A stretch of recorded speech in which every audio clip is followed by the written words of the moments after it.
ओम शांति। आज बाबा के 18 जुलाई 21 की अव्यक्त वाणी है, जिसकी रिवाइज तारीख है 16/2/88। आज की इस अव्यक्त वाणी का टाइटल है सदा उत्साह में रहकर उत्सव मनाओ। आज विश्वेश्वर बाप अपने विश्व की स्नेही, समीप और श्रेष्ठ आत्माओं को देख रहे हैं। आज की ये अव्यक्त वाणी विशेष शिवरात्रि के दिन पर चली हुई वाणी है, इसीलिए आज बच्चे बाप का और बाप बच्चे का जन्मदिन मनाते हैं। आज के जन्मदिन पर विशेष उत्साह की लहर बाप दादा के पास अमृत वेले से पहुंच रही है। बच्चों ने बाप के जन्मदिन पर शिव बाबा का झंडा लहराया, तो बाप ने भी कौन सा झंडा लहराया और कहाँ लहराया? तो बाप ने विशेष अपने दिल में बच्चों की विशेषताओं के स्नेह का झंडा लहराया। तो सोचो, ऐसा झंडा और कौन लहरा सकता है? और इतने सारे झंडे दुनिया में और कोई नहीं लहरा सकता है। तो बाप दादा ने भी झंडा लहराया बच्चों के जन्मदिन का, और जहाँ झंडा फहराया जाता है वहाँ फूलों की वर्षा भी होती है। बाप ने विशेष बच्चों के मस्तक पर अमर भव, अविनाशी भव, अचल अडोल भव का वरदानों की वर्षा की है। आज के इस अवतरण दिवस पर, उत्सव दिवस पर बाप दादा हम ब्राह्मण बच्चों को विशेष एक स्लोगन देते हैं, और वो स्लोगन है ब्राह्मण जीवन की हर घड़ी उत्सव की घड़ी है। ब्राह्मण जीवन अर्थात उत्सव मनाना है। उत्सव मनाते हुए उत्साह में रहना है और उत्साह औरों को भी दिलाना है। ब्राह्मण जीवन में और क्या करते हो? सेवा करते हो। तो सेवा खेल समझते हो, बोझ नहीं लगता है। सेवा खुशी को बढ़ाती है, सेवा शक्तिशाली बनाती है। सेवा हमें उत्साह में लाती है और उत्साह दिलाती है। सेवा में माया भी आती है, तो माया को खेल समझकर पार करने से और ही खुशी बढ़ती है। इस ब्राह्मण जीवन में और संगम युग पर ब्रह्म भोजन भी खाते हैं। शुद्ध अन्न तन और मन दोनों को शक्तिशाली बना देता है। याद में बनाया हुआ भोजन सब दुख दूर कर देता है। याद के बिना यदि भोजन बनाते हैं और स्वीकार करते हैं, तो वो भोजन हमारी स्थिति को भी ऊपर नीचे कर सकता है। और याद में बनाया हुआ भोजन याद में स्वीकार भी करते हैं, तो वो हमारे लिए दवाई और दुआ दोनों का काम करता है। तो आज की इस अव्यक्त वाणी में बाबा ने हम बच्चों को संगम के इस ब्राह्मण जीवन में सदा उत्सव में रहना है, उत्साह मनाना है, उछलते कूदते रहना है, आनंद व खुशी में रहना है, यही मैसेज दिया है। अब हम बाबा के ही शब्द में अव्यक्त वाणी की शुरुआत करते हैं। फिर से अव्यक्त वाणी का टाइटल है सदा उत्सव में रहकर उत्सव मनाओ। आज विश्वेश्वर बाप अपनी विश्व की श्रेष्ठ रचना व श्रेष्ठ आदि रत्नों से अति स्नेही और समीप बच्चों से मिलन मनाने आए हैं। विश्वेश्वर बाप के बच्चे तो विश्व की सर्व आत्माएं हैं, लेकिन उसमें भी ब्राह्मण आत्माएं अति स्नेही समीप की आत्माएं हैं, क्योंकि ब्राह्मण आत्माएं आदि रचना है। बाप के साथ साथ ब्राह्मण आत्माएं ब्राह्मण जीवन में अवतरित हो बाप के कार्य में सहयोगी आत्माएं बनती हैं। इसलिए बाप दादा आज के दिन बच्चों का ब्राह्मण जीवन के अवतरण दिवस का जन्मदिन मनाने आए हैं। बच्चे बाप का जन्मदिन मनाने के लिए उमंग उत्साह से खुशी में नाच रहे हैं। लेकिन बाप दादा बच्चों के इस ब्राह्मण जीवन को देख स्नेह और सहयोग में बाप के साथ साथ हर कार्य में हिम्मत से आगे बढ़ते हुए देख हर्षित हो रहे हैं। तो आप बाप दादा का बर्थडे मनाते हो और बाप बच्चों का बर्थडे मनाते हैं। आप ब्राह्मणों का भी बर्थडे है ना, तो सभी को बाप दादा, जगत अम्बा और सर्व आपके साथी एडवांस पार्टी की विशेष श्रेष्ठ आत्माओं सहित आपके अलौकिक ब्राह्मण जन्म की स्नेह से सुनहरे पुष्पों की वर्षा सहित मुबारक हो, मुबारक हो। यह दिल की मुबारक है, सिर्फ मुख की मुबारक नहीं, लेकिन दिलाराम बाप के दिल की मुबारक सर्वश्रेष्ठ आत्माओं को, चाहे सम्मुख बैठे हैं, चाहे मन से बाप के सम्मुख हैं, चारों ओर के बच्चों को मुबारक हो, मुबारक हो। आज के दिन भक्त आत्माओं के पास बाप के बिंदु रूप की विशेष स्मृति रहती है। शिव जयंती व शिवरात्रि कोई साकार रूप का यादगार नहीं है, लेकिन निराकार बाप ज्योतिर्बिंदु जिसको शिवलिंग के रूप में पूजते हैं, उस बिंदु का महत्व है। आप सभी के दिल में भी बाप के बिंदु रूप की स्मृति सदा ही रहती है। तो आप भी बिंदु और बाप भी बिंदु। तो आज के दिन भारत में हर एक भक्त आत्माओं के अंदर विशेष बिंदु रूप का महत्व है। बिंदु जितना ही सूक्ष्म है उतना ही शक्तिशाली है, इसलिए बिंदु बाप को ही शक्तियों के, गुणों के, ज्ञान के सिंधु कहा जाता है। तो आज सभी बच्चों के दिल में जन्मदिन की विशेष उत्साह की लहर बाप दादा के पास अमृत वेले से पहुंच रही है। जैसे आप बच्चों ने विशेष सेवा अर्थ व स्नेह स्वरूप बन बाप का झंडा लहराया। बाप ने कौन सा झंडा लहराया? आप सभी ने तो शिव बाबा का झंडा लहराया। बाप क्या यह झंडा लहराएंगे? बाबा पूछ रहे हैं कि हम बच्चों ने बाप के जन्मदिन पर शिव बाबा का झंडा लहराया, लेकिन बाप ने कौन सा झंडा लहराया? यह सेवा के साकार रूप की जिम्मेवारी बच्चों को दे दी। बाप ने भी झंडा लहराया, लेकिन कौन सा और कहाँ लहराया? बाप दादा ने अपने दिल में सभी बच्चों को विशेषताओं के स्नेह का झंडा लहराया। तो फिर सोचो कितने झंडे लहराए होंगे। इस दुनिया में इतने झंडे कोई नहीं लहरा सकता। कितना सुंदर दृश्य होगा। इमर्ज करें, बाप दादा ने हम सभी बच्चों के विशेषताओं के स्नेह का झंडा अपने दिल में लहराया है, तो वो दृश्य कितना अद्भुत और सुंदर हो सकता है। एक बच्चों की विशेषता का झंडा बाप दादा के दिल में लहरा रहा है। सिर्फ आप सब ने झंडा नहीं लहराया, लेकिन बाप ने भी झंडा लहराया। यह झंडा लहराते हो तो उस समय क्या होता है? फूलों की वर्षा। बाप दादा भी जब बच्चों की विशेषता का स्नेह का झंडा लहराते हैं तो कौन सी वर्षा होती है?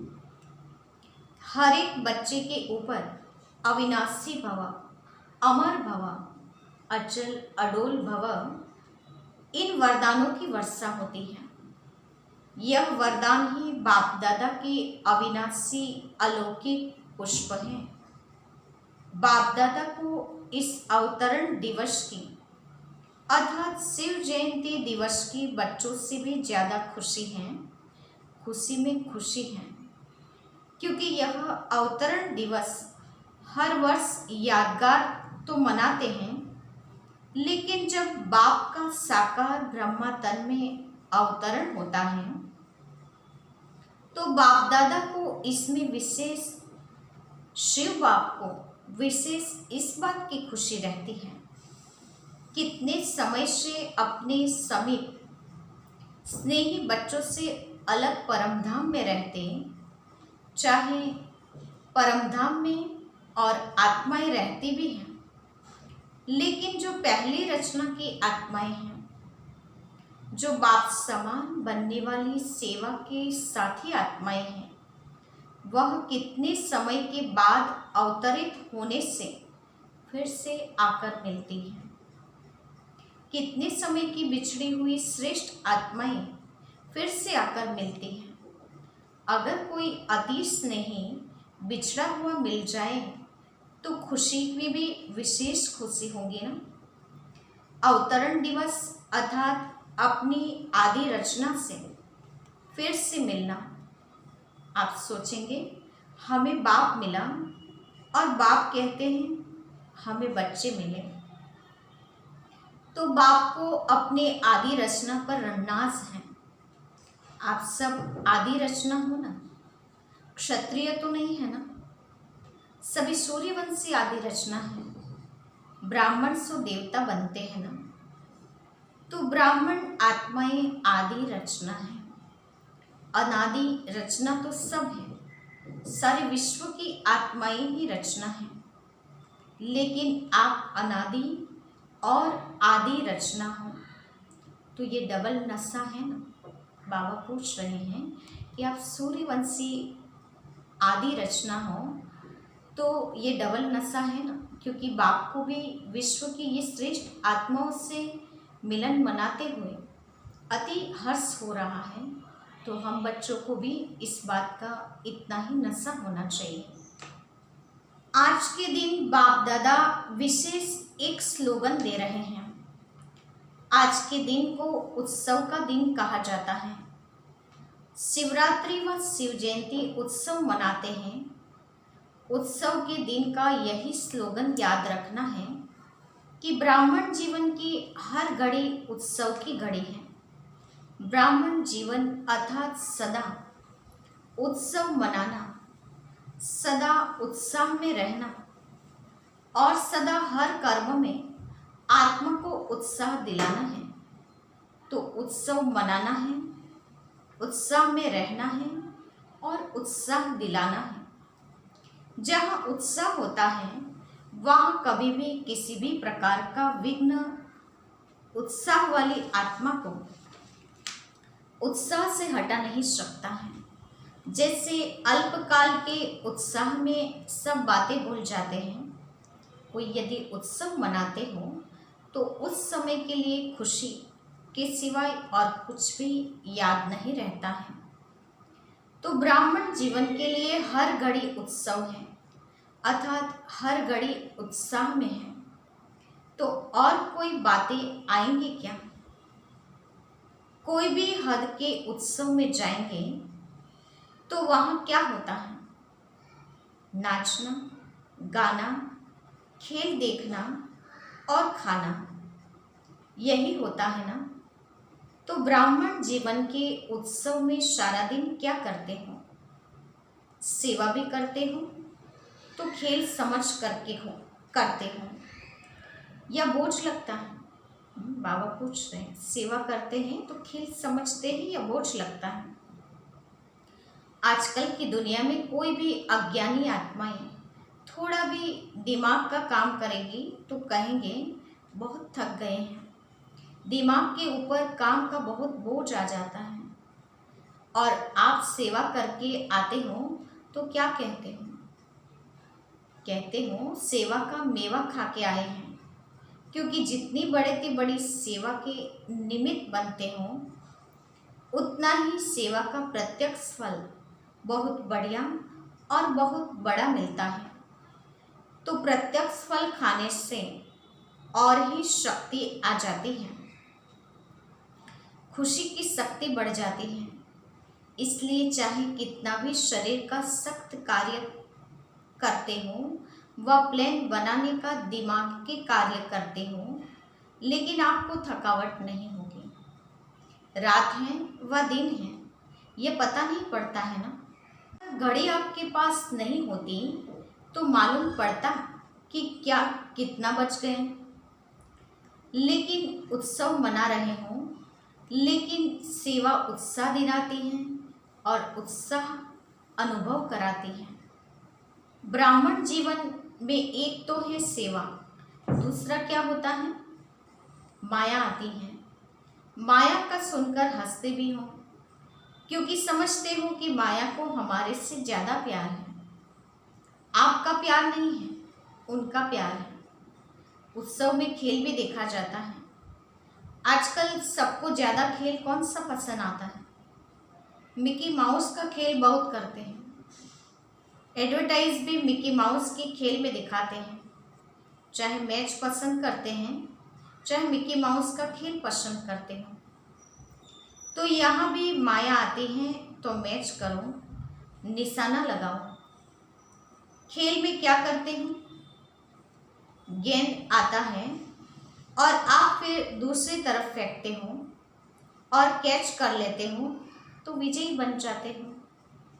ऐसे ही माया की यह गेंद है, कभी काम के रूप में आते, कभी क्रोध के रूप में। यह कैच करो कि यह माया के खेल है। अगर माया के खेल को खेल समझकर करो तो उत्साह बढ़ेगा, और अगर माया की कोई भी परिस्थिति को दुश्मन समझ देखते हो तो घबरा जाते हो। मिकी माउस के खेल में कभी बंदर आ जाता है तो कभी बिल्ली, कभी कुत्ता तो कभी चूहा आ जाता है, लेकिन आप घबराते हो क्या? बाबा पूछते हैं कि खेल के समय माया जब आती हैं तो कोई ना कोई रूप से आती हैं, तो बाबा ने कहा उस समय कोई घबराते हो क्या? मज़ा आता है ना देखने में। तो यह भी उत्सव के रूप में माया के भिन्न भिन्न परिस्थितियों के खेल देखो। खेल देखने में तो कोई घबरा जाते हैं क्या? खेल देखते देखते भी कोई सोच ले कि गेंद मेरे पास ही आ रहा है, मेरे को ही न लग जाए तो खेल देख सकेगा? तो खुशी और मज़े से खेल देखो, माया से घबराओ नहीं, एक मनोरंजन समझो। माया जब भी आती है तो उस माया के भिन्न भिन्न दृश्य को बाबा ने कहा खेल समझो। चाहे शेर के रूप में आ जाएं फिर भी घबराओ नहीं। ये स्मृति रखो कि ब्राह्मण जीवन की हर घड़ी उत्सव है, उत्साह है। उसी के बीच ये खेल भी देख रहे हैं, खुशी में नाच भी रहे हैं, और बाप के ब्राह्मण परिवार की विशेषताओं के गुणों की गीत भी गा रहे हैं, और ब्रह्मा भोजन भी मज़े से खा रहे हैं।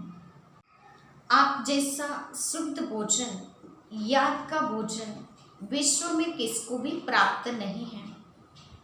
इस भोजन को ही कहा जाता है दुख भंजन भोजन। याद का भोजन सब दुख दूर कर देता है, क्योंकि शुद्ध अन्न से मन और तन दोनों शुद्ध हो जाते हैं। अगर धन भी अशुद्ध आता है तो अशुद्ध धन खुशी को गायब कर देता है, चिंता को लाता है। जितना अशुद्ध धन आता, माना धन आएगा 1,00,000, लेकिन चिंता आएगी पदम गुणा, और चिंता को सदैव चिता कहा जाता है। तो चिता पर बैठने वाले को कभी खुशी कैसे होगी? और शुद्ध अन्न मन को शुद्ध बना देता है, इसलिए धन भी शुद्ध हो जाता है। याद के अन्न का महत्व है, इसलिए ही तो ब्रह्म भोजन की महत्व है। अगर याद में नहीं बनाते और खाते तो यह अन्न स्थिति को ऊपर नीचे कर सकता है। बाबा की बिना याद के बनाया हुआ भोजन और वो स्वीकार कर लेते हैं तो बाबा ने कहा वो हमारी मन की स्थिति को ऊपर नीचे कर सकता है। इसीलिए तो कहा गया है जैसा अन्न वैसा मन। अगर याद में नहीं बनाते और खाते तो यह अन्न स्थिति को ऊपर नीचे कर सकता है। याद में बनाया हुआ और याद में स्वीकार करने वाला अन्न दवाई का भी काम करता है और दुआ का भी काम करता है। याद का अन्न कभी नुकसान नहीं कर सकता, इसलिए हर घड़ी उत्सव मनाओ। माया किस भी रूप में आए, अच्छा मोह के रूप में आती है तो समझो बंदर का खेल दिखाने के लिए आई है। खेल को साक्षी होकर देखो, स्वयं माया के चक्र में न आ जाओ। बाबा ने कहा खेल को साक्षी होकर देखो, न्यारे होकर देखो, खेल में इन्वॉल्व नहीं हो जाओ। चक्र में आते हो तो फिर घबरा जाते हो। आजकल छोटे छोटे बच्चों को ऐसे मनोरंजन के खेल कराते हैं, ऊंचा भी चढ़ाएंगे नीचे भी लाएंगे, तो यह मनोरंजन है और खेल है। कोई भी रूप में आए, यह मिक्की माउस का खेल देखो, जो आता है वह जाता भी है। माया किसी भी रूप में आती है तो अभी अभी आई और अभी अभी गई। आप माया के साथ श्रेष्ठ स्थिति से चले न जाओ, माया को आने दो। आप उसके साथ क्यों जाते हैं? खेल में होता ही ऐसे है, कुछ आएगा कुछ जाएगा और कुछ बदलेगा। अगर सीन बदली न हो तो खेल अच्छा ही न लगेगा। माया भी किसी भी रूप से आए, जो भी सीन आती है वह बदलनी जरूर है, तो सीन बदलती रहे लेकिन आपकी श्रेष्ठ स्थिति नहीं बदले। सीन चाहे कैसे भी ऊपर नीचे हो, सीन चाहे कितनी भी बदलती रहे, लेकिन हमारी स्थिति सदा स्थिर और बैलेंस वाली होनी चाहिए। सीन चाहे कैसा भी रूप रंग बदलती रहे, लेकिन हमारी स्थिति का रंग रूप सदा एक रस होना चाहिए। कोई भी खेल में कोई पार्ट बजाता है तो आप भी उसके साथ ऐसे ही भागने व दौड़ने लग जाएंगे क्या? देखने वाले तो सिर्फ देखते रहेंगे ना। तो माया नीचे गिराने के लिए आए या कोई भी स्वरूप में आए, लेकिन आप उसका खेल देखो, कैसे नीचे गिराने के लिए आए, उसके रूप को कैच करो और खेल समझ उस दृश्य को साक्षी होकर के देखो। आगे के लिए और स्व की स्थिति को मजबूत बनाने की शिक्षा ले आगे बढ़ो। माया के खेल को साक्षी होकर देखेंगे तो बाबा कहते हैं वो माया का पेपर व शिक्षा हमें कुछ सिखाने के लिए आए हैं। इस दृष्टिकोण से, इस नज़रिए से माया के खेल को देखेंगे तो आने वाले सीन के लिए शिक्षा भी ग्रहण हो जाएगी और हम अपनी वर्तमान स्थिति को मजबूत भी बना सकते हैं। तो शिवरात्रि का उत्सव अर्थात उत्साह दिलाने वाला उत्सव सिर्फ आज का दिन नहीं है, लेकिन सदा ही आपके लिए तो उत्सव और उत्साह साथ है। इस स्लोगन को सदा याद रखना और अनुभव करते रहना। उसकी विधि सिर्फ 2 शब्दों की है, सदा साक्षी होकर के देखना और बाप के साथी बनकर के रहना। बाप के साथी सदा रहेंगे तो जहाँ बाप हैं तो साक्षी होकर देखने से सहज ही मायाजीत बन अनेक जन्मों के लिए जगतजीत बन जाएंगे। तो समझा क्या करना है? स्वयं बाप हर बच्चे को साथ देने के लिए गोल्डन ऑफर कर रहे हैं, इसलिए सदा साथ रहो। संगम पर अभी बाप खुली छुट्टी देते हैं, गोल्डन चांस देते हैं कि बाप को साथ रखो, बाप की शक्तियों को, गुणों को यूज़ करो, उसे अपने बनाओ, उन गुण और शक्तियों के अधिकारी बन जाओ। वैसे डबल फॉरेनर्स अकेले रहने में पसंद करते हैं। वह साथ इसलिए नहीं रहते कि कहाँ बंधन में न बंध जाए। इसलिए स्वतंत्र रहें, लेकिन इस साथ में साथ रहते भी स्वतंत्र हैं, बंधन नहीं अनुभव होगा। अच्छा, तो आज का दिन डबल उत्सव का है। वैसे जीवन भी उत्सव है और यादगार उत्सव भी है। बाप दादा सभी विदेश के बच्चों को सदा याद करते भी हैं और आज भी विशेष दिन की याद दे रहे हैं, क्योंकि जो भी जहाँ से आए होंगे तो सभी के याद पत्र भी लाए होंगे, कार्ड, पत्र, टोलियाँ लाए। तो जिन बच्चों ने दिल के उत्साह का याद प्यार व किसी भी रूप से अपनी याद निशानी भेजी हैं, उन सब बच्चों को बाप दादा भी विशेष याद का रिटर्न पदम गुणा दे रहे हैं कि हर एक बच्चे के अंदर सेवा का और सदा मायाजीत बनने का उमंग उत्साह बहुत अच्छा है। हर एक बच्चा अपनी शक्ति से भी ज़्यादा सेवा में आगे बढ़ रहा है और बढ़ता ही रहेगा। बाकी जो सच्ची दिल से दिल का समाचार बाप के आगे रखते हैं, तो सच्ची दिल पर बाप सदा राजी रहता है। इसलिए दिल के समाचार में जो भी कोई छोटी छोटी बातें आती भी हैं, तो वह बाप की विशेष याद के वरदान से समाप्त हो ही जाएगी। बाप का राजी होना अर्थात सहज बाप की मदद से मायाजीत बनना है। इसलिए जो बाप को दे दिया, चाहे समाचार के रूप में, पत्र के रूप में, रूह रिहान के रूप में, जब बाप के आगे रख लिया, दे दिया, तो जो चीज़ किसको दी जाती है वह अपनी नहीं रहती, वह फिर दूसरों की हो जाती है। अगर कमजोरी का संकल्प भी बाप के आगे रख दिया, तो वह कमजोरी आपकी नहीं रही। आपने तो दे दी ना, तो उससे आप तो मुक्त हो गए। इसलिए यही याद रखना है कि मैंने बाप के आगे रख ली अर्थात दे दी है। बाकी विदेश में उमंग उत्साह की लहर अच्छी चल रही है। बाप दादा बच्चों के निर्विघ्न बनने के उमंग और सेवा में बाप को प्रत्यक्ष करने के उमंग को देख हर्षित होते हैं।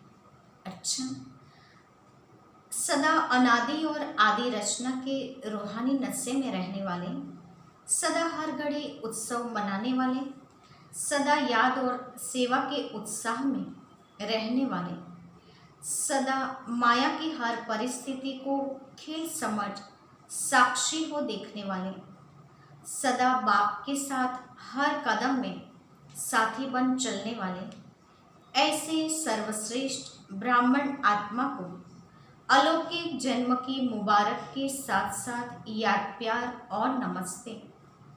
सभी अति स्नेही दिल तख्त नशीन बच्चों को पावन शिव जयंती की पदम गुणा याद प्यार और मुबारक। हम बच्चों की ओर से भी बाप दादा को याद प्यार और नमस्ते।